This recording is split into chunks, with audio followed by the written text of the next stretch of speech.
Bonjour à tous, c'est parti. Nous sommes aujourd'hui le 5 juin. S'il était vivant, il aurait été peut-être notre VIP aujourd'hui. Je vais parler de vélo, mais il est déjà mort, il est bien mort et enterré. On parlera peut-être de lui un peu plus tard, vers la fin de l'émission, puisque normalement, on devrait avoir Patrick qui devrait nous dire quelques mots. Sinon, la Banque alimentaire, comme hier, l'IFS fait un appel de dons. Après le Covid, les gens ont toujours faim. Des masques, il y en a. Trop peut-être, en France en tout cas, les usines craquent, il y a trop de masques. Avant, il n'y en avait pas assez, et maintenant il y en a trop. La France, c'est bien ça, ce pays des anomalies. Enfin, c'est la fête des mamans, je ne dirais pas la fête des mères, parce qu'on est en période électorale, c'est interdit de parler des mères en politique. Tout dépend de l'orthographe. Tout dépend de l'orthographe. Bon, en tout cas, voilà. En tout cas, aujourd'hui, dans notre VIP, nous avons l'honneur de recevoir Laurence Neya Makaba. Bonjour. Bonjour. C'est une jeune femme très dynamique, fondatrice d'un festival très connu, malheureusement qu'on n'aura pas cette année, qu'on n'aura pas eu cette année, mais qu'on a eu des autres années. Elle est aussi membre du Césaire. Le Césaire, on en parle beaucoup depuis quelques semaines à la suite du document qui est sorti, présenté par Christophe Wachter, que nous avons reçu. Et puis, Laurence est aussi consultante. C'est tout ce que je peux dire sur sa bio, parce que le reste de la bio, c'est Marie-France. Bonjour. Bonjour, oui, je prends la relève et je confirme, c'est une jeune femme très dynamique. Alors, Laurence Makaba, eh bien, vous êtes née en 1981 au Sabim. Votre père était infirmier et votre maman agent administrative. Vous avez deux jeunes sœurs, donc vous avez grandi à Grand-Camp. Alors, enfant, vos après-midi, eh bien, vos mercredis après-midi, étaient consacrés à la danse, à l'Académie du Cas. Mais vous étiez en fait une petite fille particulièrement rêveuse. Du moins, c'est ce qu'on pouvait lire régulièrement sur vos bulletins de notes. En fait, vous dévoriez les livres, tous les livres. Depuis le jour où une maîtresse a dit à vos parents, aidez-la à la lecture en la faisant déchiffrer les panneaux publicitaires. Eh bien, ça a été un déclic et à partir de là, vous êtes pris de passion pour la lecture. Alors, à la récréation, à la maison, en fait, vous aviez toujours un bouquin à la main. Les histoires, on va dire, vous passionnaient peut-être plus que les devoirs. On vous rappelait souvent alors, quand vous étiez en général, perdu dans votre monde à vous, votre monde imaginaire. Alors les seuls moments quand même où vous acceptiez un peu de déroger à la règle, c'était pendant les grandes vacances. Les grandes vacances chez vos grands-parents, à Petit Canal, à Port-Louis ou à Anse-Bertrand. Pourquoi ? Parce que là, vous vous retrouviez entre cousins et cousines et vous dites d'avoir gardé de ces moments-là de très très bons souvenirs.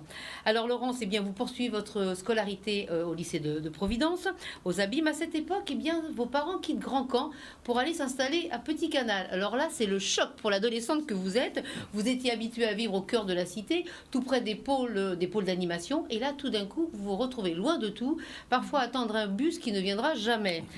Alors à ce moment-là, effectivement, c'est en même temps l'arrivée d'Internet. Et c'est aussi, malheureusement, heureusement, je ne sais pas, la période où vous posez enfin vos livres.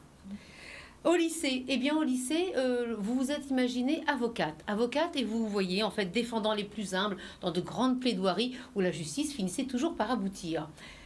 Moralité, vous êtes tout naturellement, vous avez opté pour le droit, mais en deuxième année de doc de droit, vous changez d'orientation et vous décidez de vous lancer dans la communication et l'événementiel. Et d'ailleurs, vous faites ici une licence. Alors, vous auriez pu la faire ailleurs, vos parents d'ailleurs auraient été tout à fait d'accord, mais vous, pas du tout. Et vous vous dites que vous aviez déjà le sentiment à cette époque que c'était ici et nulle part ailleurs que vous aviez votre place et des choses à faire. L'histoire le prouvera d'ailleurs. Donc, vous partez plus tard, vous partez à 28 ans. Mais entre-temps, vous avez été ici très actif. D'ailleurs, pendant votre licence, vous en profitez pour également ouvrir votre société. Une société donc de communication et d'événementiel. Et puis, vous ouvrez un bar très tendance, le Wilson Café, où les slammeurs peuvent comme ça avoir la possibilité de venir déclamer leurs textes. Et puis, ce n'est qu'en 2009, effectivement, que là, vous allez quitter votre île natale. Vous hésitez encore pour une école de journalisme ou une école de pub. Finalement, ce ne sera aucune des deux, puisqu'en arrivant à Paris, vous vous lancez dans l'aventure pour le lancement, justement, à l'époque, de la fameuse télévision Biblac. Vous allez rester avec eux jusqu'en 2011 et puis ensuite pendant 2 ans vous allez collaborer à la rédaction d'un magazine africain et en 2013 vous décidez dardard de revenir chez vous. Voilà. Donc à ce moment-là vous rentrez et vous créez une nouvelle entreprise. Alors cette fois-ci elle sera plus ciblée sur la réalisation de projets de territoire, mais ça l'émission nous permettra de développer le sujet. Et vous avez entre autres par contre fait aboutir le fameux festival Héritage de Petit Canal.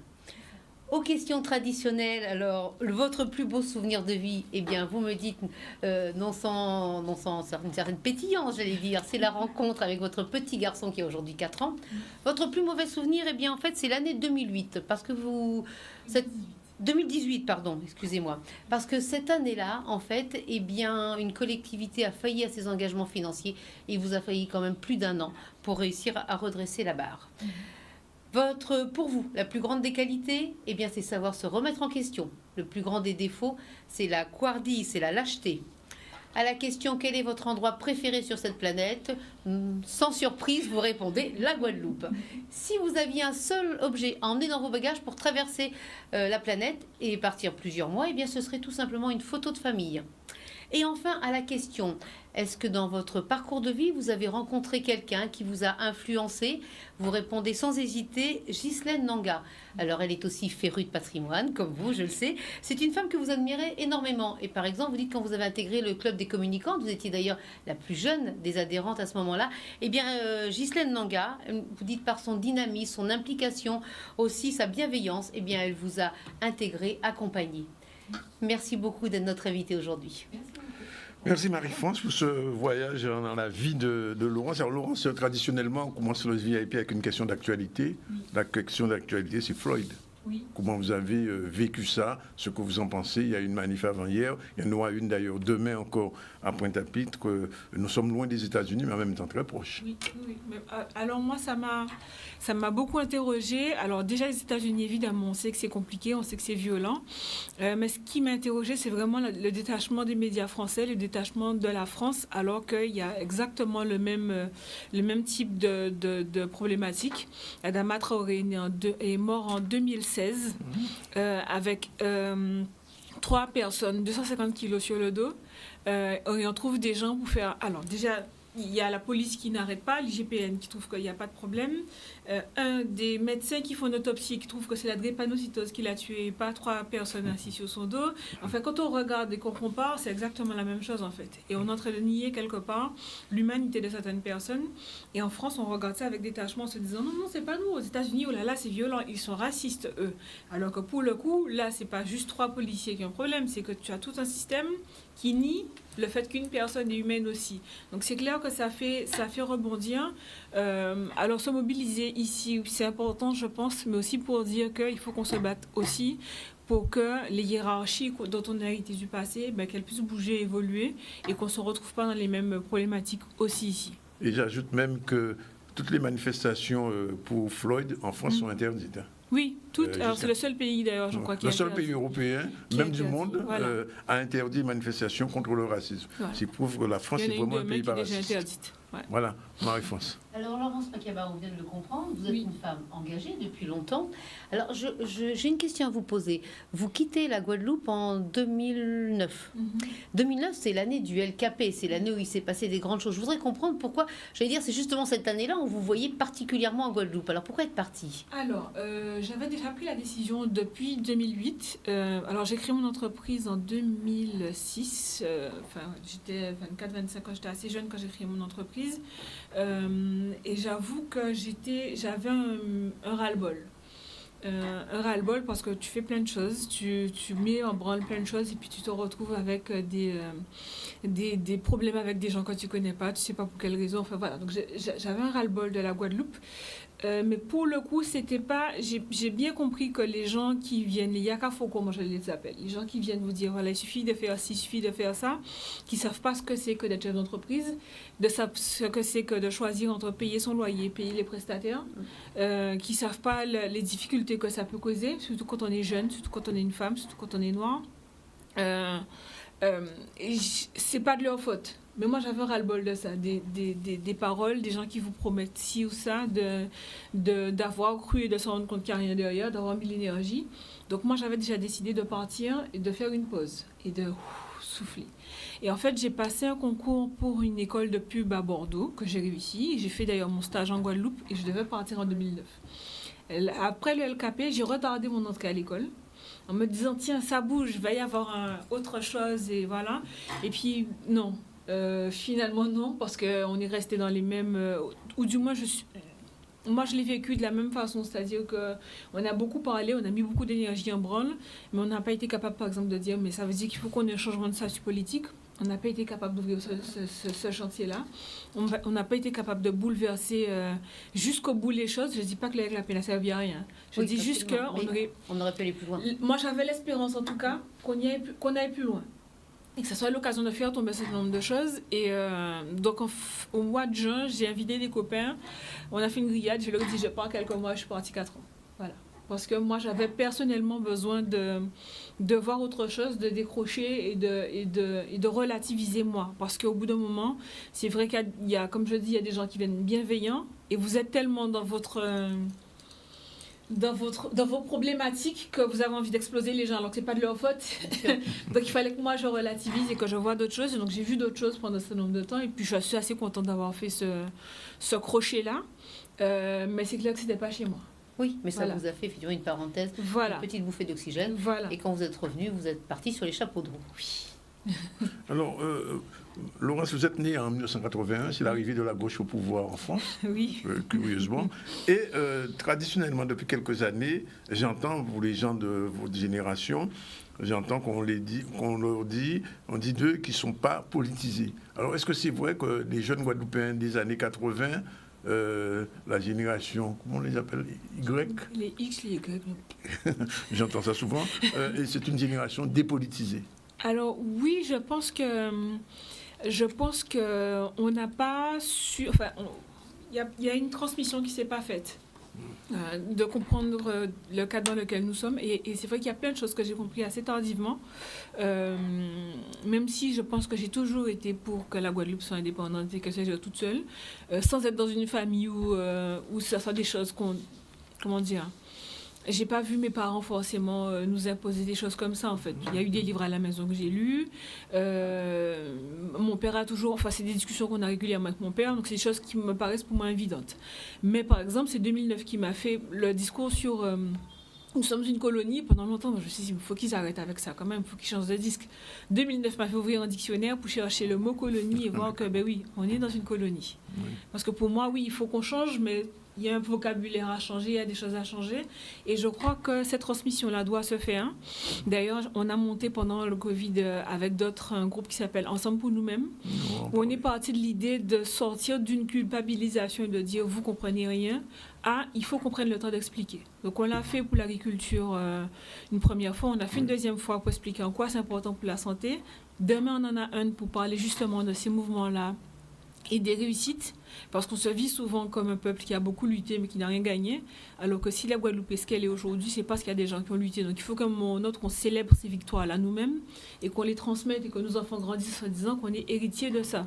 Et que s'il y a des panneaux en français et en créole, c'est pas par la volonté de l'État français, par mensuétude ou par bienveillance, c'est parce qu'il y a des gens qui se sont battus pour ça. Si on a une agriculture comme celle-là, c'est parce qu'il y a des gens qui se sont battus pour ça. Tout ce qu'on a aujourd'hui et qui nous paraît logique et évident, il y a des gens qui se sont battus pour ça. Donc je pense que cette transmission-là, oui, elle est à faire. Et moi, mon espoir, c'est que les jeunes qui arrivent ne découvrent pas des choses à 30, 35 ans et qu'ils grandissent en ayant conscience d'où on est et de ce qu'on vit. Donc ça veut dire qu'ils sont dépolitisés finalement? Oui, je pense. Je pense qu'il y a une espèce de résignation que par contre on a su transmettre, en se disant que c'est pas la peine de toutes les façons, ça sert à rien, et qu'on n'a pas su transmettre que c'est pas justement l'engagement politique. Et on parlait tout à l'heure de certains groupes de jeunes qui bougent, qui militent. La première chose qu'ils disent, c'est nous pas qu'à faire politique. À mon sens, quand on commence à dire ça, c'est qu'on n'a pas compris quel était le combat. Le combat, il est aussi politique. Et décider que... Moi, quand je fais le festival Héritage, pour moi, je fais de la politique. La politique, c'est pas juste d'aller sur une liste de maires et de dire votez pour moi, pas votez pour moi. La politique, c'est de dire on veut changer la société. Donc, quand on commence à bouger ces lignes-là, il faut qu'on soit conscient de ce qu'on fait. Oui, ceci dit, Élie de Montage, on revient à 2009, je veux dire à la fin du LKP, quand on lui dit maintenant qu'est-ce qu'on fait, parce que bon, c'était un peu... Et il a répondu, ah nous on ne fait pas de politique, on passe la main. Et donc voilà, et ça revient à ce que vous dites, c'est que oui, mais bien sûr que tout le monde fait, tout est politique, je vais dire. Et là, ça a été, je crois que c'était une parole malheureuse parce que et effectivement, ça s'est arrêté là. Et vous avez raison, on attendait tous quelque chose de positif après, parce que le départ était positive, j'allais dire. Oui. Mais il fallait que ça aussi, ça se conclue sur quelque chose d'intéressant. Et j'avoue qu'en 2009, quand on voit les élections régionales, moi j'ai pleuré à Paris. J'étais à Paris, j'ai pleuré. Sincèrement, franchement, de me dire qu'on a fait tout ça pendant 44 jours, qu'on a bloqué. Moi, pendant 44 jours, j'avais un bar, il était fermé mon bar. Ça veut dire que j'ai perdu de l'argent aussi en 2009. Mais bien sûr, comme beaucoup d'entreprises. Comme beaucoup d'entreprises. Donc quand on voit ça, quand il y en a plein qui ont été sacrifiés, il y a des chefs d'entreprise aussi qui volontairement marchaient, en sachant qu'il n'y a personne derrière qui allait payer leur jour de travaux, de chiffre d'affaires de perdu, et de voir qu'au bout du truc, qu'on n'ait pas su transformer l'essai. Oui, moi j'ai pleuré en 2009. Mais après, on comprend évidemment que c'était aussi ils n'étaient pas partis pour ça non plus. Voilà, et que aussi dans le LKP, c'était aussi beaucoup d'associations qui n'étaient pas forcément d'accord politiquement déjà. Donc c'était compliqué de dire. Oui, mais c'est vrai que ce courage-là, on aurait voulu le voir. Voilà, c'est la grosse frustration, je pense. J'imagine, pour beaucoup de gens. Alors, juste, donc, vous avez, en parlant de votre festival, justement, Héritage, vous avez dit, l'idée du festival, c'est de réconcilier les gens avec l'histoire. Oui. Donc, c'est dans la même veine, mais alors, pourquoi? Enfin, je veux dire, qu'est-ce que vous avez envie d'en faire? Alors, moi, ce que je voulais, c'est qu'on sorte de l'histoire, qu'on utilise comme une barricade. Et qu'on dise le nous, le yo, nos ancêtres qui étaient des victimes, enfin voilà. Qu'on arrive à comprendre qu'il y a des nuances, et qu'on arrive à comprendre que parmi nos ancêtres, il y a eu des gens qui se sont battus, il y en a qui n'ont pas eu la force de se battre, il y en a qui ont eu un courage extraordinaire de le faire, de comprendre pourquoi ceux qui ne se sont pas battus de façon flamboyante, comment ils ont lutté aussi, parce que tout le monde a lutté quelque part. Il y en a qui étaient... souvent, moi j'ai horreur qu'on parle par exemple de l'expression nègre de maison, des choses comme ça. Tous, à tous les niveaux, ils ont toujours lutté. Il y en a qui ont empoisonné des habitations, il y en a qui ont saboté, il y en a qui ont donné des informations. Donc pour la partie esclavage, mais même dans tout ce qui est plus récent, et de comprendre que tout ce qu'on trouve logique et normal aujourd'hui, on vient de parler de vélo, tout ce qu'on trouve logique et normal aujourd'hui est le fruit de combats d'autres personnes qui se sont dit ça c'est important à ce moment-là. Et alors il ne s'agit pas de dire aux gens il faut qu'on oublie, ou qu'il faut qu'on se réconcilie, qu'il faut qu'on avance. C'est pas le discours du tout qu'on est en train de dire là. C'est de simplement dire qu'il faut qu'on arrive à parler de cette histoire-là pour qu'on puisse sortir parler de l'esclave inconnu, puisqu'il y a des noms qu'on connaît, il y a des trajectoires qu'on connaît, il y a des gens qui ont fait des procès, il y a des gens dont on peut les humaniser. De l'autre côté, qu'on comprenne aussi les stratégies qu'il y a eu en face. Des stratégies qui font qu'on éteint des révoltes, qu'on donne à un quelque chose pour que l'autre n'entende pas. Enfin, voilà, qu'on comprenne vraiment toutes les stratégies qui ont été mises en place, toute cette époque-là, pour que, quand les mêmes stratégies se mettent en place aujourd'hui, moi, on les reconnaît, c'est qu'on ne tombe pas dans le piège.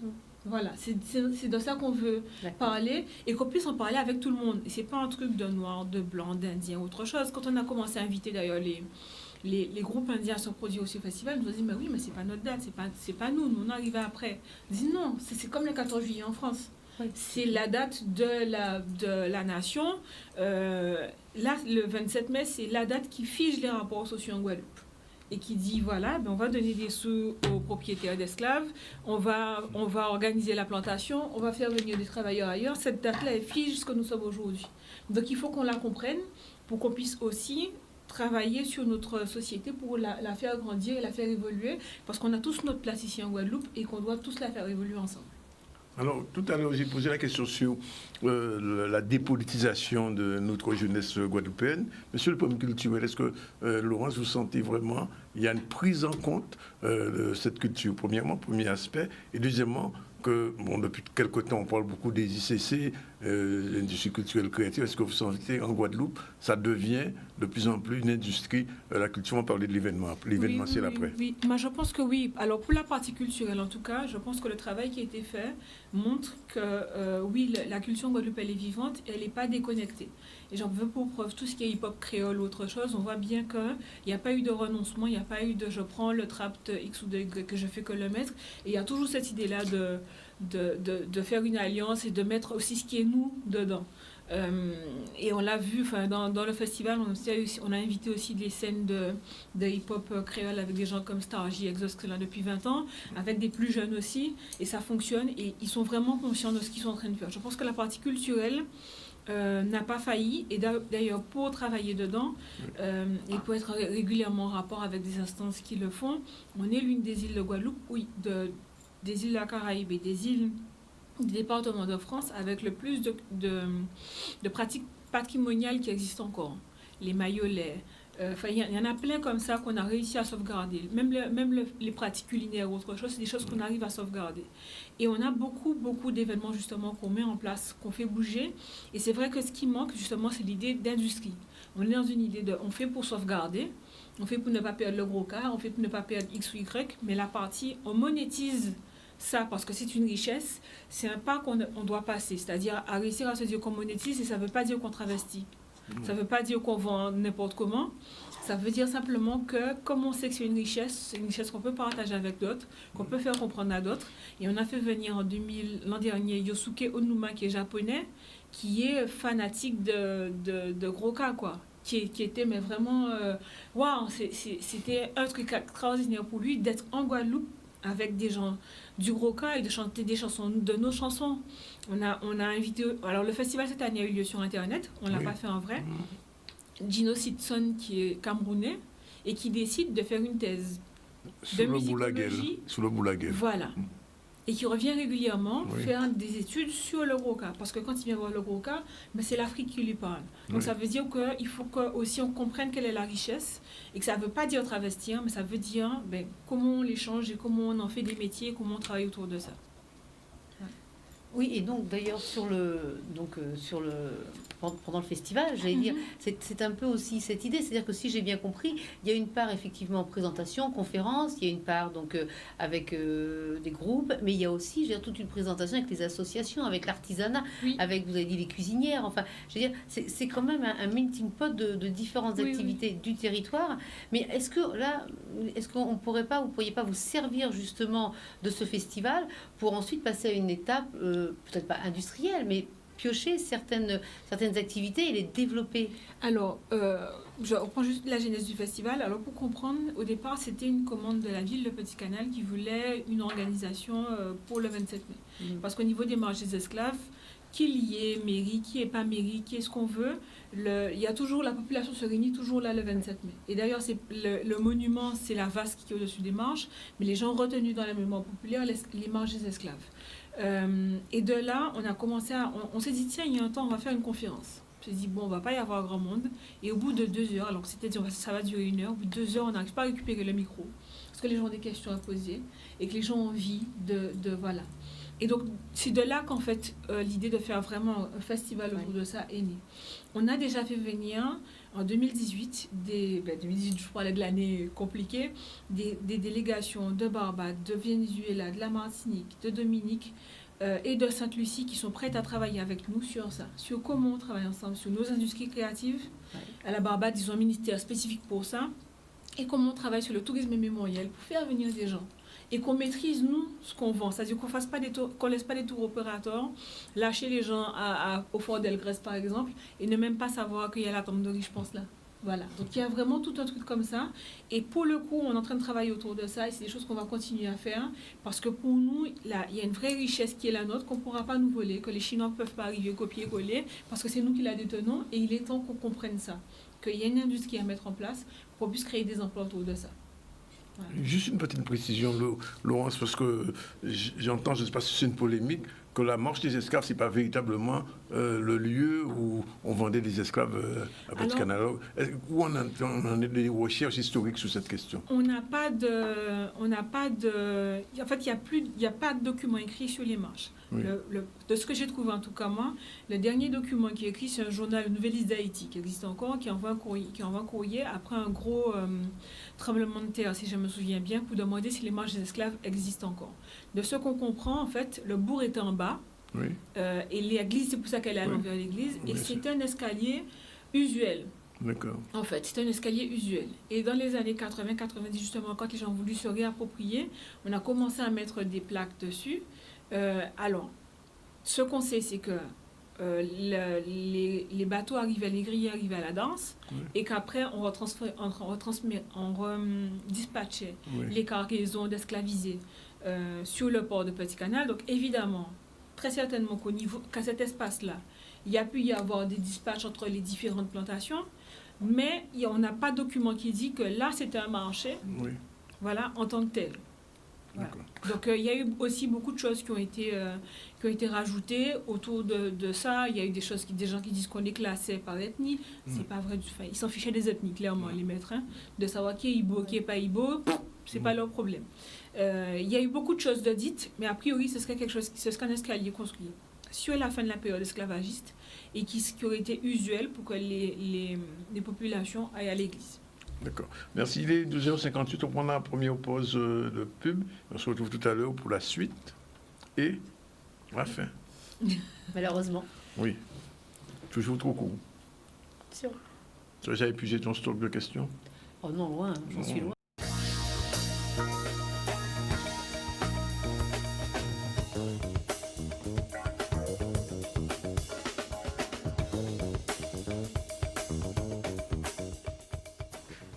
Voilà, suite et fin du ZCL de ce vendredi 5 juin. Je rappelle la devise du ZCL VIP, il faut le dire quand même. Hein. Ah ben, que pour ceux qui le méritent. Que pour ceux qui le méritent. Eh bien, donc, elle le méritait aujourd'hui. Et notre invité aujourd'hui, c'est Laurence Makiaba, Laurence Neya Makiaba, qu'on interroge depuis un peu plus d'une demi-heure. Il nous reste à peu près 15 minutes pour poser toute la foultitude de questions que nous avons. Mais je sais très bien que Marie-France n'est pas au bout de ses questions. Non, non, bien sûr. Justement, nous parlons culture. Donc, je l'ai dit dans votre bio, à un moment, il y a eu effectivement un souci avec une collectivité qui n'a pas honoré ses engagements. Ça arrive malheureusement, et c'est vrai que, notamment dans la culture, ce sont des secteurs extrêmement sensibles qui ont besoin de financement pour exister. Est-ce qu'il n'y aurait pas justement une manière de contourner cette dépendance à 100% avec les collectivités? Mais c'est pour ça qu'on milite d'ailleurs pour on est à plusieurs chefs d'entreprise d'ailleurs dans l'événementiel de la culture à proposer qu'on puisse avoir une agence de la culture en Guadeloupe. C'est-à-dire qu'on a un organisme qui pourrait nous permettre de travailler sur des plans pluriannuels, parce qu'on se retrouve à cause des lenteurs des collectivités, parce que tout est très compliqué dans les processus de décision, parce qu'on ne comprend pas forcément nos métiers, et qu'on a toujours l'impression que c'est quand le spectacle est fait qu'on travaille, alors qu'on travaille 6 mois, 1 an avant, que par exemple pour une pièce de théâtre, il faut faire une résidence avec les acteurs pour créer la pièce de théâtre, que tout ça, ça se monnaie, qu'il y ait une agence de la culture en Guadeloupe et qu'on puisse, avec les collectivités qui financent, travailler ensemble de concert. Et pas qu'on ait la sensation que la culture quémande de l'argent. Quand on veut que le secteur économique reprenne, le secteur public commande des bâtiments, le bâtiment commande des emplois, et ça fonctionne. Ça fonctionne pareil pour la culture, et ça fonctionne pareil pour tous les secteurs économiques. Ce qu'on demande, nous, parce qu'on a fait le point l'autre jour en termes de chiffre d'affaires, ce que c'était, on est à quelque chose comme 600 millions ou quelque chose comme ça en Guadeloupe, de chiffre d'affaires sur l'année. Quand on compte les marchés, quand on compte les fêtes, quand on compte tout ça, on est à 600 millions. Donc on est vraiment sur quelque chose où il faut qu'on arrive à sortir des coûts à la petite semaine, pour qu'on arrive à la pérennisation, et que les jeunes maintenant qu'on a mis à l'école à Pointe-Noire, ou des jeunes qui ont été se former sur des technologies spécifiques, puissent trouver du travail à l'année. On a suffisamment d'événements. D'ailleurs, Alain Mourin a fait une étude, on est la 2e île de la Caraïbe en termes d'événements, et qu'on n'arrive pas à monétiser, qu'on n'arrive pas à fidéliser. Chaque année, le festival de Groka se fait parce qu'il y a des fanatiques de Groka et que les gens tiennent des bouts de chandelle. Et cette année, on ne sait même pas s'ils se feront. On ne sait toujours pas. Et chaque année, c'est toujours la même chose. On se pose toujours la même question. Tous les festivals, d'ailleurs, ont cette problématique. Chaque année. Alors que si on avait un plan pluriannuel, on a une école de la deuxième chance. Moi, c'est des choses que j'essaie de voir aussi comment c'est possible, mais ce n'est pas évident. On a des écoles de la deuxième chance, on a des jeunes qui veulent travailler, on a du chômage. On imagine si on est sur du pluriannuel et qu'on nous demande par exemple de prendre des jeunes en stage ou de prendre des jeunes en contrat, c'est des choses qu'on peut envisager, qu'on peut imaginer. Mais si on a les réponses des commissions 3 semaines, 1 mois avant l'événement, qu'est-ce qu'on peut faire ? On ne peut pas développer la Guadeloupe et on ne peut pas développer nos métiers correctement. Donc, ce qu'on demande, c'est qu'on ait une agence indépendante qui fonctionne de façon plus sereine sur nos métiers et qu'on puisse avancer. Même si on a des objectifs, on ne demande que ça. D'ailleurs, Laurence doit le savoir, il y a une fédération des métiers de la communication et de l'événementiel qui s'est créée très récemment. Alors, justement, je pose la question, L'événementiel cette année, c'est une année zéro. On ne fait pas seulement en Guadeloupe, un peu partout. Oui. Est-ce qu'il y a une possibilité que ça redémarre vraiment l'année prochaine? On est en train de se poser la question parce qu'on est vraiment dans le doute. Faut imaginer qu'on est passé depuis février à on ne pourra pas se réunir à 5000, puis 1000, puis 500, puis 10. Maintenant, on nous dit 10, on nous dit qu'on peut reprendre l'avion, on peut s'asseoir les uns à côté des autres. Donc, chaque semaine, ça change. Ouais. Pour bien comprendre, il y a certains d'entre nous qui ont perdu déjà 6 mois de travail, qui n'ont pas pu travailler les 6 prochains mois. Il y a des carnavals de la Caraïbe qui sont annulés parce qu'on voit mal comment faire le masse avec le Covid et tout le reste. Le masse avec des masses. Voilà. Même ça, c'est très compliqué d'imaginer tout ça. Oui. Donc, c'est vrai qu'on est parti au moins pour jusqu'à fin 2021 à se poser des questions et à savoir comment on s'organise et comment trouver les solutions parce que tant qu'il n'y a pas de vaccin, tant qu'il n'y a pas de remède, on est potentiellement sous la menace d'une reprise des... une épée de... Voilà. Une épée de Damoclès. Donc, jusqu'à maintenant, on ne sait pas comment on va s'organiser, comment on va faire les choses. Donc, c'est-à-dire qu'au moment où on parle aujourd'hui, vous ne pouvez pas nous dire si oui ou non Héritage reviendra l'année prochaine au 27 mai? On ne sait pas du tout. Alors, on a posé une option pour décembre, si c'est possible, peut-être au pire de faire décembre quelque chose... Décembre 2020 Voilà, avec un drive, comme ça se fait dans l'Hexagone. C'est une possibilité qu'on imagine. Mais pour le coup, on n'est pas du tout on ne sait pas du tout comment ça va se passer pour le moment. On est vraiment dans le doute et on attend de voir chaque semaine comment ça évolue, de voir ce qui est possible de faire, quoi. Voilà. Alors, une petite question rapide. Vous êtes membre aussi du CESR. Oui. Alors, quelle est votre fonction au sein du CESR? Comment faites-vous entendre votre voix? Alors, je suis présidente de la commission Génération numérique, Nouvelles économies et internationalisation. Pour bien comprendre ce qu'est le CESR, parce que les gens ne savent pas forcément ce qu'est le CESR, c'est la représentation de la société civile. C'est-à-dire que il y a un décret qui dit quels sont les différents corps qui doivent se retrouver, donc jeunesse, donc les syndicats de l'éducation, les grandes administrations, enfin voilà. Donc on est à plusieurs comme ça à se réunir. Et moi, je suis la représentante du collectif Jeunesse Guadeloupe, que j'ai rejoint quand je suis rentrée en Guadeloupe, qui avait organisé un grand BICA jeunesse. Et on a d'ailleurs écrit un rapport qui a servi à beaucoup ensuite au plan pour la jeunesse qui ont été écrits après par la région. Donc de cette association-là qui a fait plusieurs BIC, on nous a proposé d'entrer au CESR. Et donc je suis dedans par rapport à ça. Et donc, dans ma commission, on parle de numérique, d'économie numérique, de sortir le tout start-up, qu'on arrive à comprendre que le numérique aussi, c'est un apport pour la transition, pour que, par exemple, on l'a vu pour le Covid, que les secteurs primaires puissent mieux vendre, puissent mieux, l'agriculteur puisse mieux faire connaître ses produits et qu'on puisse ensemble travailler de concert. Voilà. Mais je trouve que, si je peux me permettre, c'est vraiment une expérience formidable. Et quand je dis que j'apprends tous les jours, j'apprends vraiment de ces gens-là, par exemple des syndicalistes qui sont là. Et quand on parle de gens qui n'ont pas lutté en Guadeloupe et qu'on a toujours des trucs à dire, quand on voit des gens qui vous racontent que les tribulations qu'ils ont pour défendre une certaine Guadeloupe, pour défendre une certaine idée, des projets qu'ils arrivent à bloquer des fois parce qu'ils sont dans certaines instances, et les représailles qu'ils ont, les blocages des impôts sur leur compte pendant des mois. Enfin voilà, quand on voit la lutte, c'est pas forcément une lutte flamboyante, c'est pas forcément une révolution dans la rue, mais il y a des gens qui sont là et qui souffrent dans leur vie, dans leur chair pour que nos intérêts soient défendus. Et vraiment, je trouve que c'est une belle expérience d'apprendre avec d'autres qui sont pas forcément... Voilà, on a des gens du BTP qui défendent des choses, on a des gens... Nicolas vient de l'hôtellerie, c'est pas forcément... le même positionnement que tout le monde. Christophe Wachter lui-même est président et secrétaire des MPI. Donc on a tous des visions de la Guadeloupe différentes, on a tous des intérêts différents et on arrive là, dans ces instances-là, à discuter, à faire évoluer des points de vue et à faire bouger un petit peu les lignes. Mais au final, je vais dire, quand vous prenez une décision collégialement comme ça, est-ce que ensuite vous le soumettez à qui ou c'est Alors, on est une instance on est attaché à la région, c'est-à-dire qu'on donne des avis sur toutes les décisions de la région. Donc, avant que ça passe en commission et que ça soit voté par les élus, nous, on le reçoit, on dit qu'on est d'accord, qu'on n'est pas d'accord, on met des bémols, on dit qu'il n'y a pas eu assez d'éléments. Et d'ailleurs, c'est assez intéressant parce que les administratifs de la région viennent nous expliquer pourquoi ils ont pris des décisions. Il y a des choses qu'on regarde au JT, on se dit, ouais, mais qu'est-ce que c'est qu'à comprendre. Et là, on comprend quelles sont les problématiques, quelles sont les lois auxquelles on fait face. Et donc voilà, ils viennent nous expliquer ça. Et on a une deuxième casquette qui est d'être force de proposition. Donc Christophe Wachter l'a fait plusieurs fois avec le tourisme durable. Donc on a fait des conférences, on invite les professionnels et on compulse les avis, on donne à la région en leur disant voilà ce que la société civile dit. Donc c'est dans ça qu'on est. Le rapport qu'il a fait, c'est celui-là aussi. C'est de poser la question à des professionnels. Ce que je fais dans ma commission aussi avec d'autres consultants ou des professionnels du numérique qu'on reçoit dans la commission aussi, qui nous expliquent leurs problématiques. Et ensuite, on fait remonter ces avis-là à la région aussi.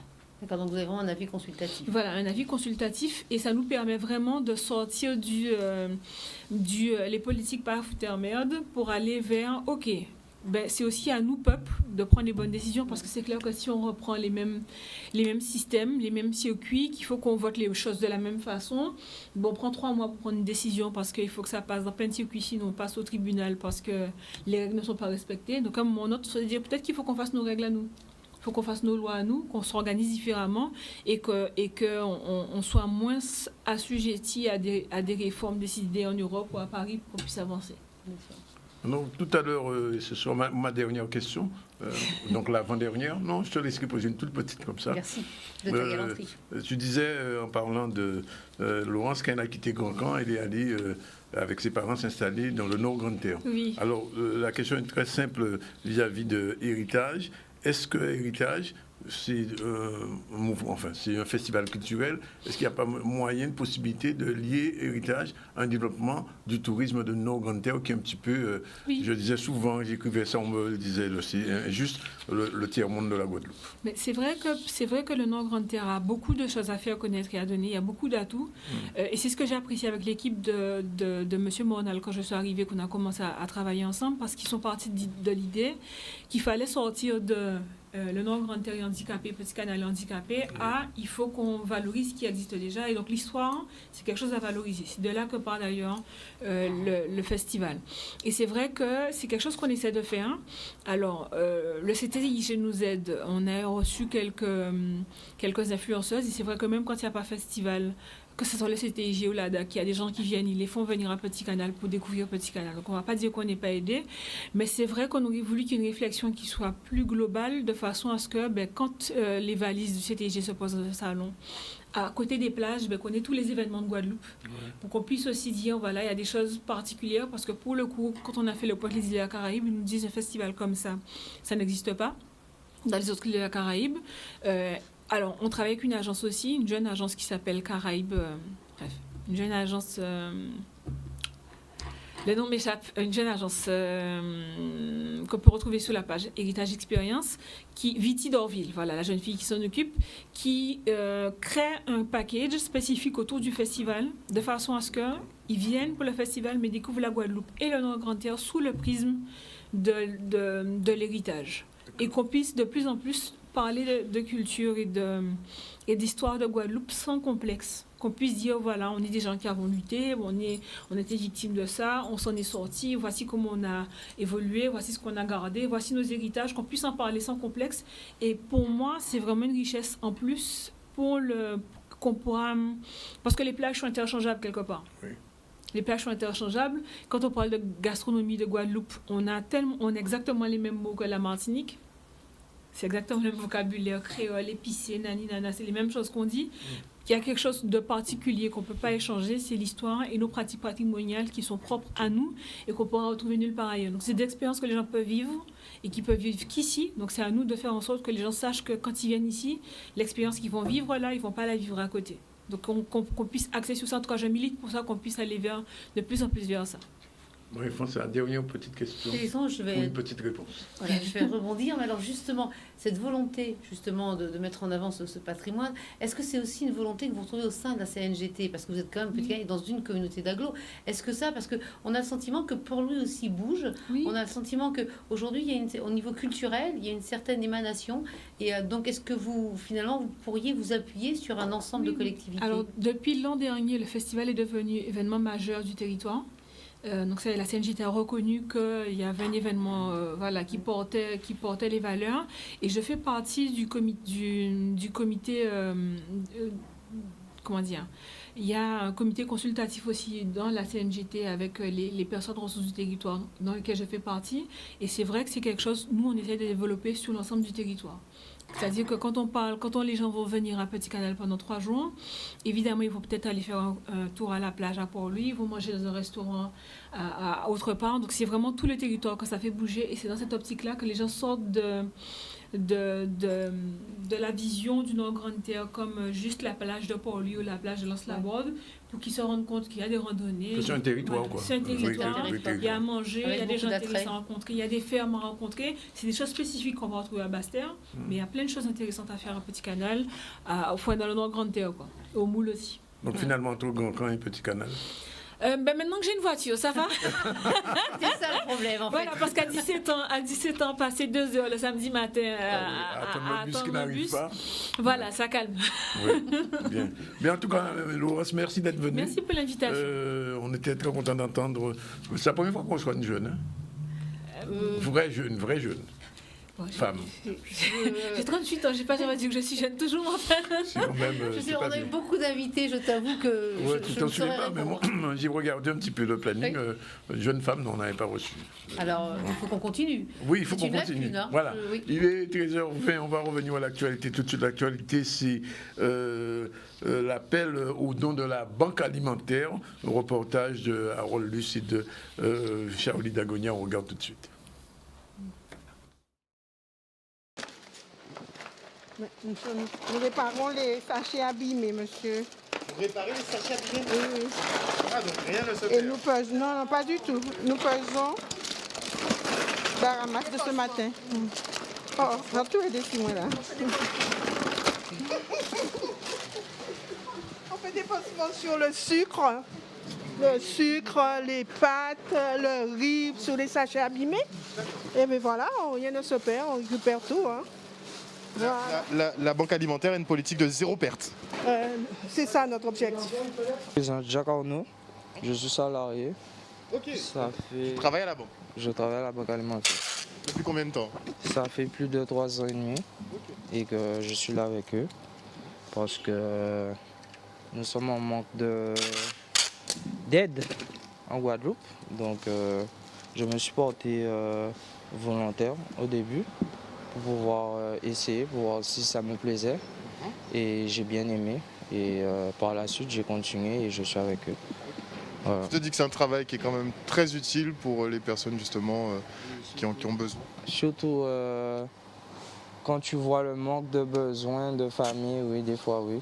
C'est pas choquant, mais des fois, on peut dire que c'est surprenant quand même. Il y a beaucoup de misère en Guadeloupe, tu trouves? Je dirais quand même, il y en a. C'est pas à découvert, mais il y en a. Oui. Les gens le cachent en fait. Voilà, c'est un peu caché.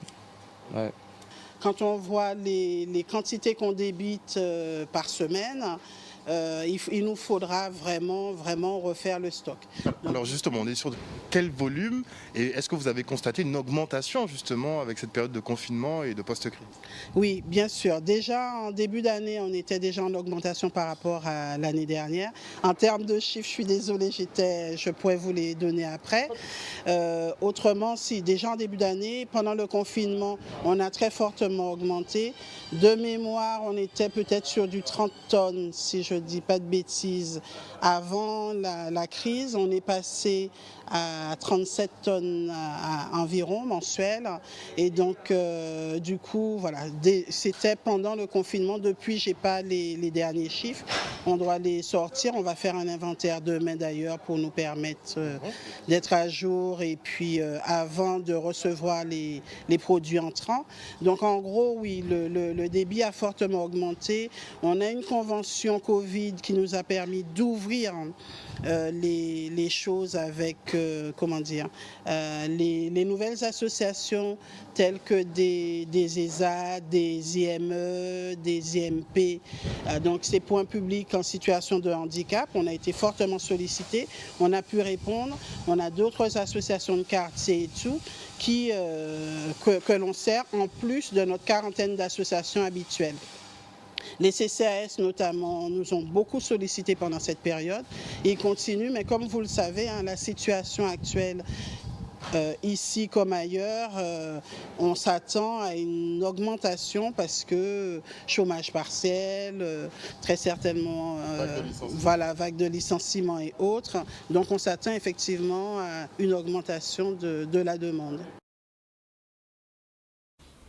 Voilà, il est 13h24. Dans un instant, nous allons retrouver nos duettistes de l'eau, Isma Oguenet. Bonjour. Bonjour, bonjour. Et Jacques Oui, Davila. bonjour à toutes et à tous. Dans un instant, tout de suite après la pause, on vous retrouve. À tout de suite.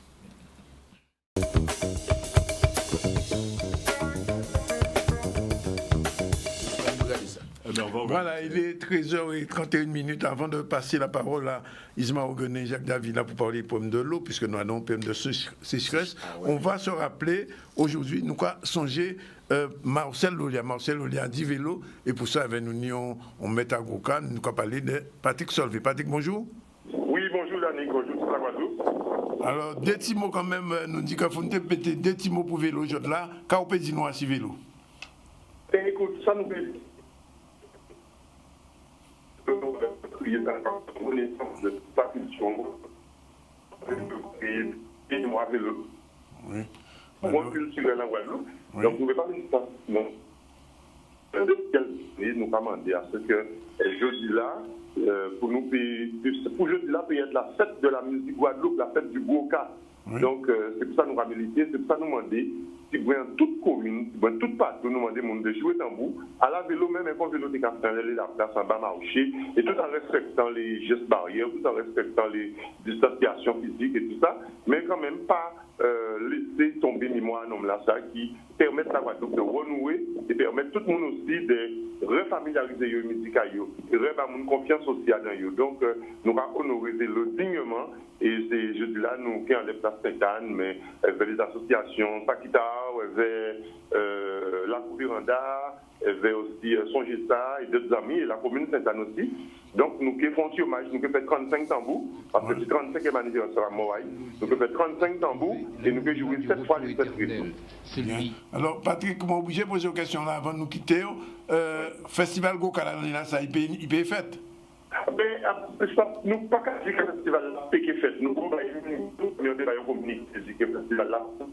Nous pouvons nous pouvons payer les réseaux, et notamment le canal 10 qui est en l'eau à Chiva Festival là. Nous pouvons regarder qui partenariat nous pouvons monter avec Canal 10 pour permettre ces plats à moment là ça, retrouver l'expression musicale là ça. Et comme Canal 10 toujours accompagne nous à ce festival là, Canal 10 est bon et puis Festival Goka. Donc c'est quelle occasion à moment là ça, si nous ne pouvons pas faire physiquement, mais pas au guerre Canal 10, c'est que peut-être le moment, l'occasion pour qui rebaigner dans les festivals anciens qui passaient, regardez quand nous pouvons faire de numérique avec des partenaires comme Canal 10, que nous remercions aussi encore, qui est toujours là avec nous. Bien, mais Patrick, merci de fenêtre là, ça a ouvert pour nous songer. Là, c'était anniversaire à naissance à vélo. Et en même temps. Anniversaire à Moaï. Pardon, anniversaire à Moaï, pas naissance à Moaï. Renaissance, vraiment, moi à vélo, c'est ton renaissance. Renaissance à Gokala, effectivement. Voilà. Merci Patrick, en direct dans ZCL News. Il est 13h34. Je vous ai dit, Isma et Jacques sont là. Nous sommes dans une période de sécheresse, messieurs. Qu'en nous peut dire actuellement? Isma d'abord, et puis Jacques ensuite. D'accord. Alors ça, nous avons dit, effectivement, sécheresse là installée, ne peut pas dire pas une sécheresse. Bon, quand on a dit, mais ce n'est pas une sécheresse. Pour nous, dans les régions encore là, sincèrement, c'est blatu ouvert au-delà de là. Mais c'est vrai que dans des zones, ça beaucoup plus important. Mais nous avons dit que il faut prendre prétexte si sécheresse pour dire qu'il y a un problème de l'eau. Or, nous savons bien qu'un paquet la pluie est un problème de l'eau. Donc, en cas dit, il n'y a pas seulement ces sécheresse-là qui crée le problème-là. Le problème n'a existé parce qu'il y a une lapidation. Mais, comme nous parlons de sécheresse, nous avons profité, puisque l'Office de l'eau sortit un petit document, il a dit des gestes qu'il y a fait pour nous quand même économiser de l'eau là. Mais en cas dit, il n'y a pas seulement période de sécheresse. Regardez, quand il y a quelques-uns, éviter de laisser couler l'eau là inutilement. Ou quoi bosser dans quoi ouvrir tout le temps, ou pas bosser dans va bien là. Bon non, ou quoi la vaisselle là quoi laisser couler. Toute une série de gestes comme ça, nous ne pouvons pas gaspiller de l'eau, même si nous tenons trop de l'eau. Comprenons parce que sont bien qui précieux dans le monde. Faut nous garder ça. ça, son premier bulletin, ou pas qu'à laisser l'eau la couler seulement. Il a dit, bon, au lieu de prendre au baignade avec un baignoire, ou prendre une douche, parce qu'on a dépensé moins, c'est des gestes comme ça, les fuites. Alors, détecter les fuites à Kazao, mais détecter les fuites des gens. Parce que pour moi, on a détecté les fuites là, on a fermé toute machine, toute l'eau, on a regardé compter là. Normalement, quand on compte là, si il a fait, puis allez tourner vite la pile en rouge là, on va tourner. Donc, vous savez, on fait parce que toute machine, ou pas pour machine à laver, etc. Donc, c'est des précautions comme ça parce que le monde pas contrôler assez appareil, assez casaillou, c'est vrai. C'est important. Nous, on reprend aussi parce que là, pour moi, c'est important quand même. Et on geste pour faire en sorte que nous ne pas gaspiller de l'eau. Troisième but, il dit, choisir des appareils, ni à économie d'énergie, mais appareils aussi qui économiser de l'eau. Mais on peut même machine à laver là. C'est ça, il y a des cartes ici, regardez, nous commençons à faire des économies comme ça parce que des machines, ils consomment plus qu'ils d'autres. Quatrième point, on dit, c'est arroser. Le cas arroser, bon. Est-ce qu'on est obligé d'arroser, nous pas assez de l'eau? Deuxième item, par contre, il y a dit, ouais, arroser en période de l'air qu'a fait le soir pour ni moins l'évaporation. Mais c'est toujours comme ça pour arroser. Parce que si vous arrosez en pleine sécheresse, vous pouvez que plante là, ah bon, quand vous baillez l'eau. Parce que si vous baillez petit brin de l'eau, ah non, il va brûler. Donc, vaut mieux arroser. Moi, toujours arroser, plante en machin, le matin, très tôt, et le soir, ou bien le soir.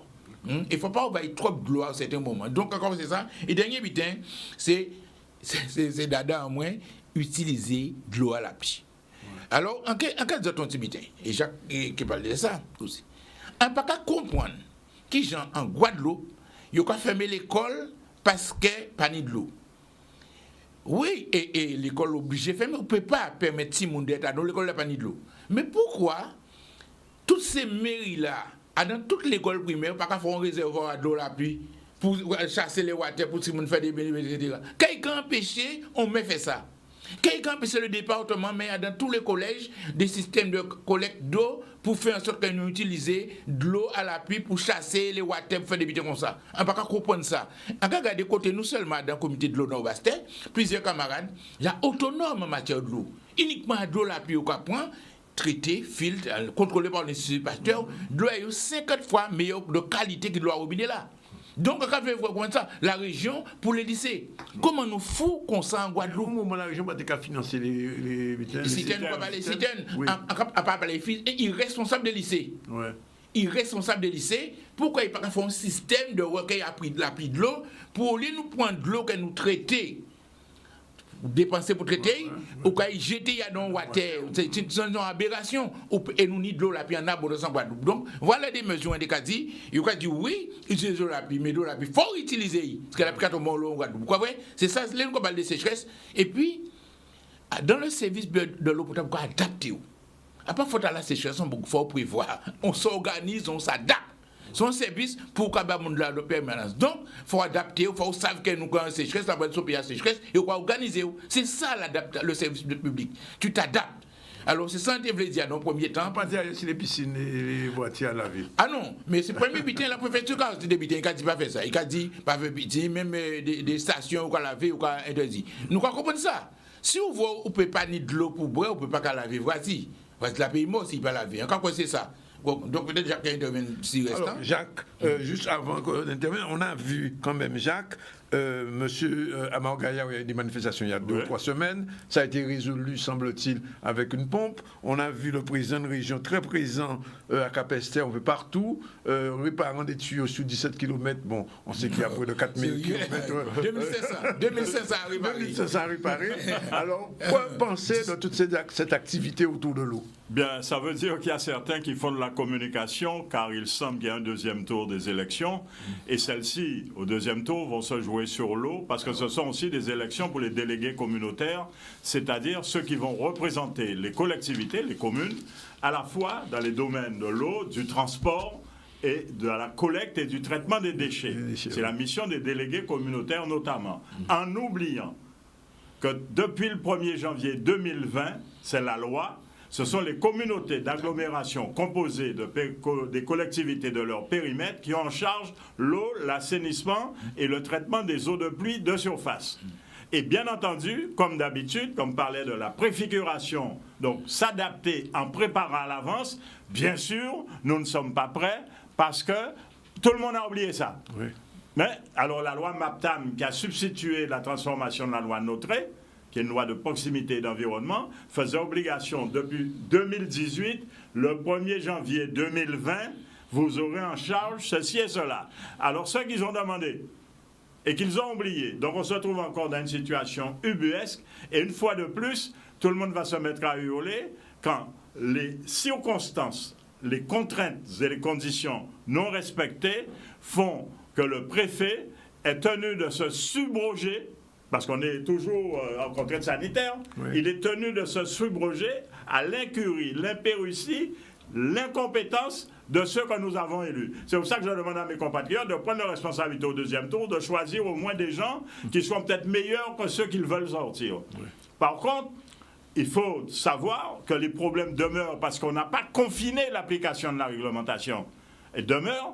Donc, qu'est-ce que nous faisons pour cette structure unique? Il faut une structure où les usagers et les agents aient leur mot à dire. Et je crois que dans les jours à venir, il va y avoir des propositions à la fois par ceux qui se considèrent comme collectivités majeures, à la fois par suite des mutations qu'il va y avoir suite aux résultats des premières élections, et je crois savoir qu'il va y avoir des pas qui vont se faire, parce que nous ne pouvons pas continuer dans cette situation où on est en train de faire du cautère sur des jambes de bois. Effectivement, il y a des choix techniques qui sont conjoncturellement, provisoirement bon, mais on ne résout pas le problème quant au fond. N'est-ce pas, Isbar? Mais non. Il n'est pas résolu au fond.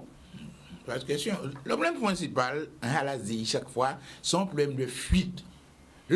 On résout à 60% de fuite. C'est un scandale terrible. On peut dire que si en train de prendre des contacts des députés européens actuellement, ils mettent en contact à écologie, etc., c'est très important. Ça nous est en train de faire là. Hein, parce qu'en France aussi, je sais qu'un des yeux. Parce qu'on n'a pas réalisé dans les directives européennes, ça fait 60%. Puis ça n'a pas existé en France. C'est pas possible. Ça n'a pas existé à ces territoires français, ont 60% de fuite. Ça sont inadmissibles. Donc, c'est pour dire nous. Contact récemment, c'est hier d'ailleurs, on me met en contact, puis il a dit, mais ça longtemps attendre pour nous éviter. Parce que d'autres manières, nous, il y a donc plein. Parce qu'en fait, la ressource en eau, la protection de la ressource en eau, on ne peut pas permettre vous de faire votre activité, on ne peut pas qu'à point tirer 100% de l'eau qui y a dans la rivière, et puis 100% de l'eau, et on peut perdre 60% de l'eau là au point là. C'est un scandale terrible, en fait.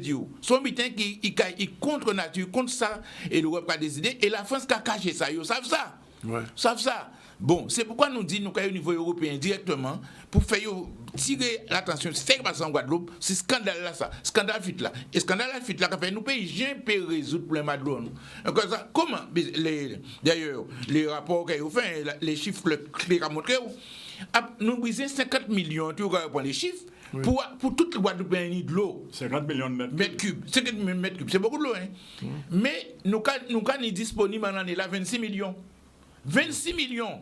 Mais nous avons produit 70 millions. Donc ça veut dire qu'on peut 46 millions. Ouais. Et donc c'est ça. Donc on ne peut pas toute Guadeloupe de l'eau et puis à cause de ces fuites là, à part cause de production non, production là énorme, ouais. Production là énorme, il longtemps plus, c'est une fois et demie ça nous brise pour nous consommer.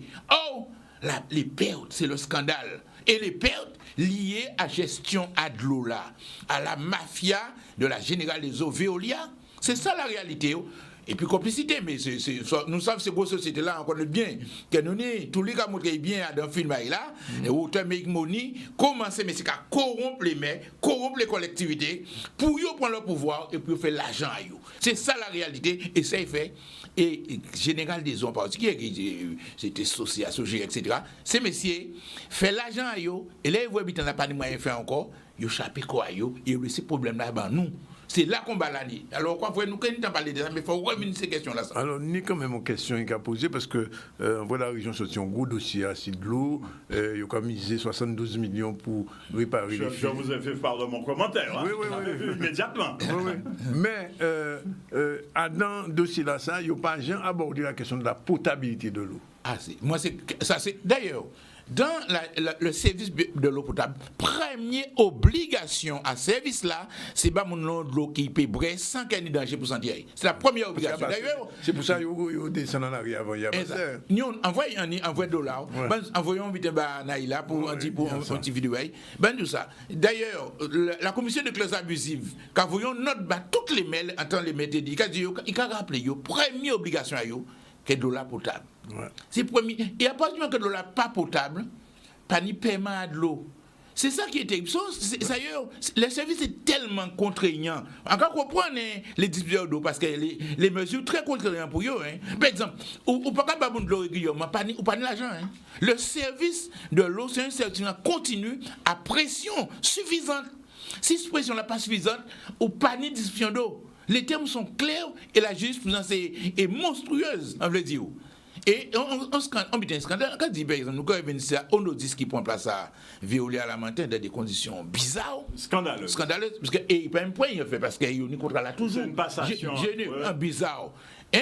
Alors, c'est mon la dit moi, on m'a dit, ouais, gars, ça, je ne rencontre pas mon ça pour comprendre les magouilles, il y a même pratique mafieuse là. Il a facturé madame là 25 mètres cubes d'eau. Comptez à madame là à 9 mètres cubes.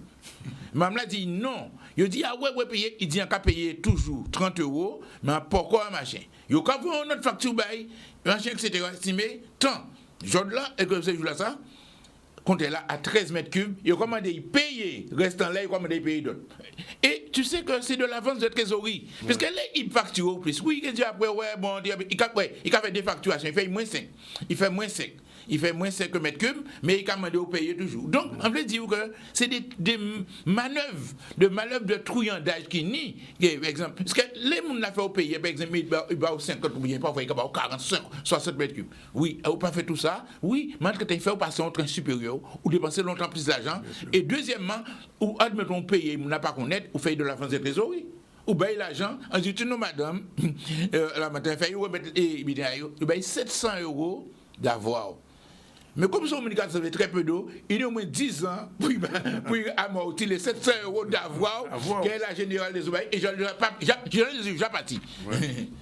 Je voudrais dire quelque chose. Oui, il faut qu'on sache rapidement qu'il y a mardi matin une requête pour la création d'une commission d'enquête sur l'eau à la Martinique a été déposée à la demande de la députée de la Martinique, Mondésir, pour une commission d'enquête parlementaire pour la Martinique.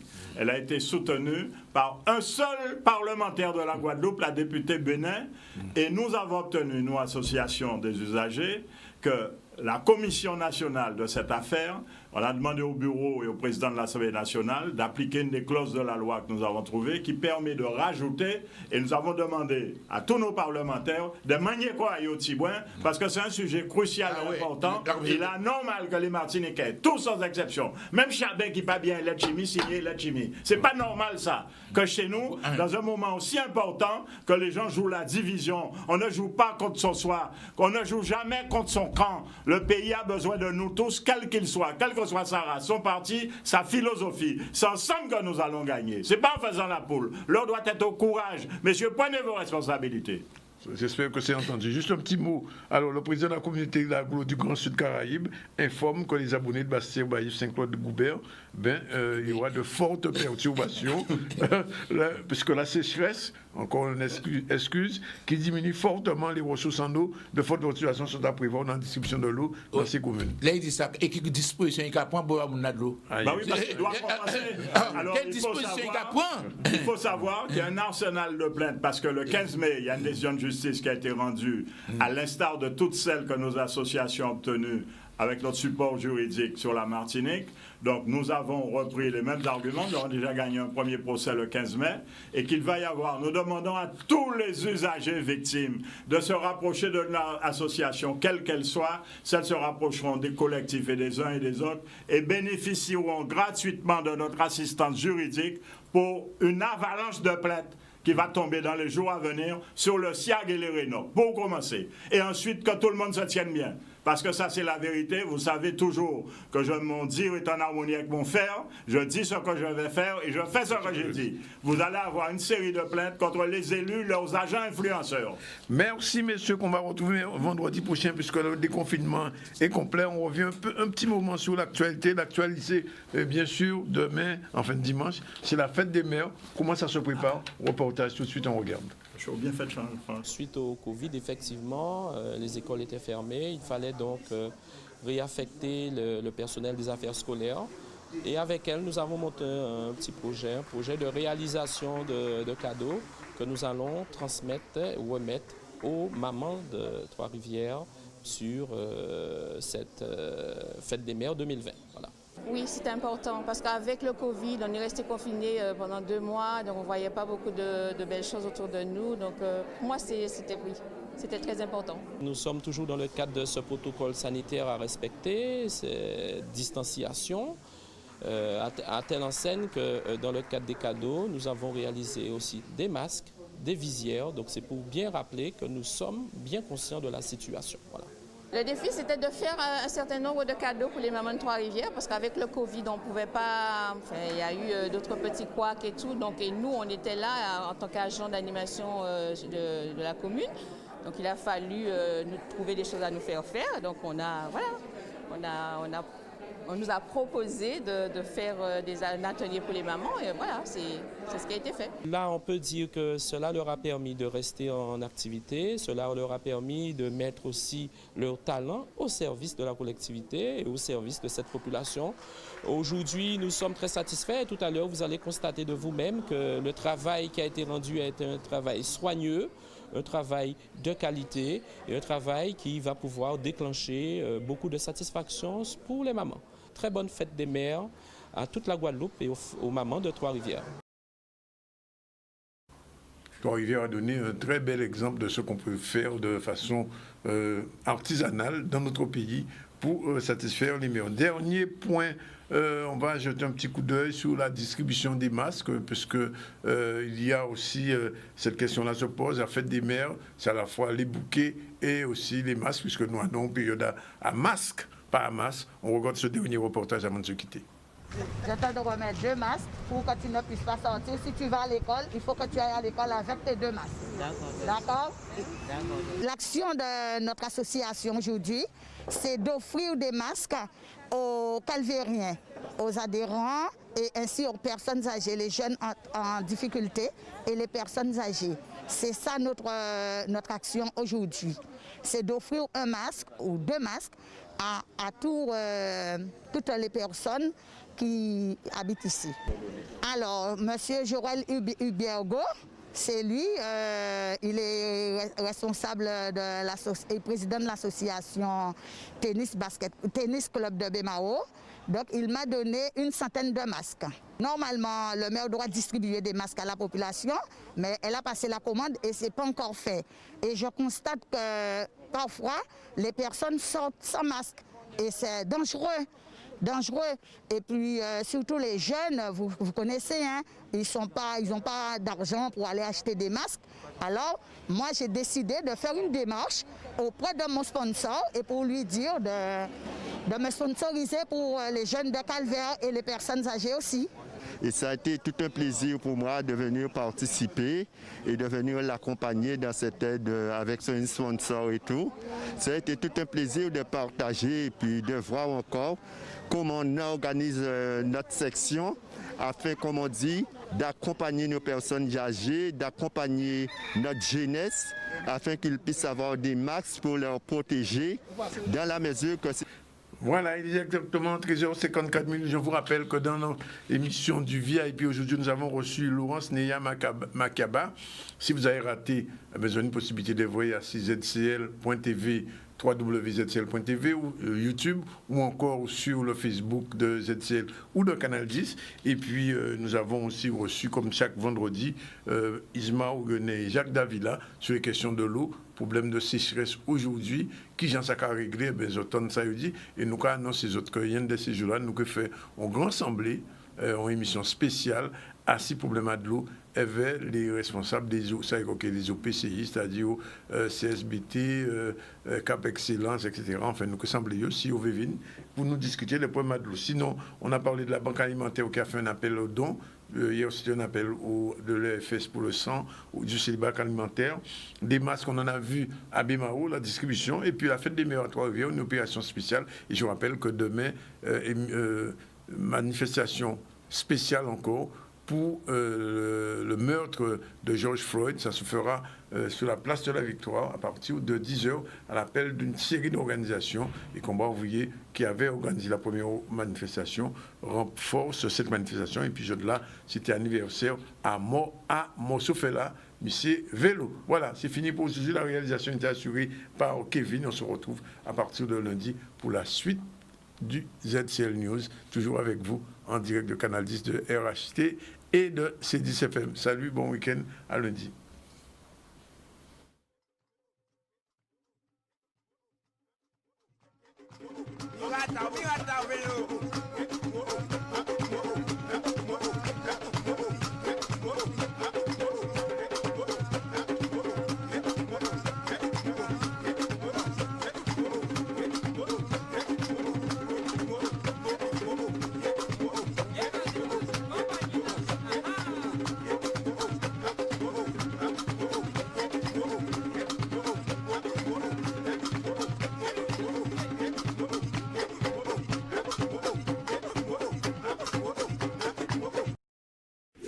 C'était ZCL News avec CCN, caribcreolnews.com, le site caribéen le mieux informé et qui vous dit tout sur les affaires.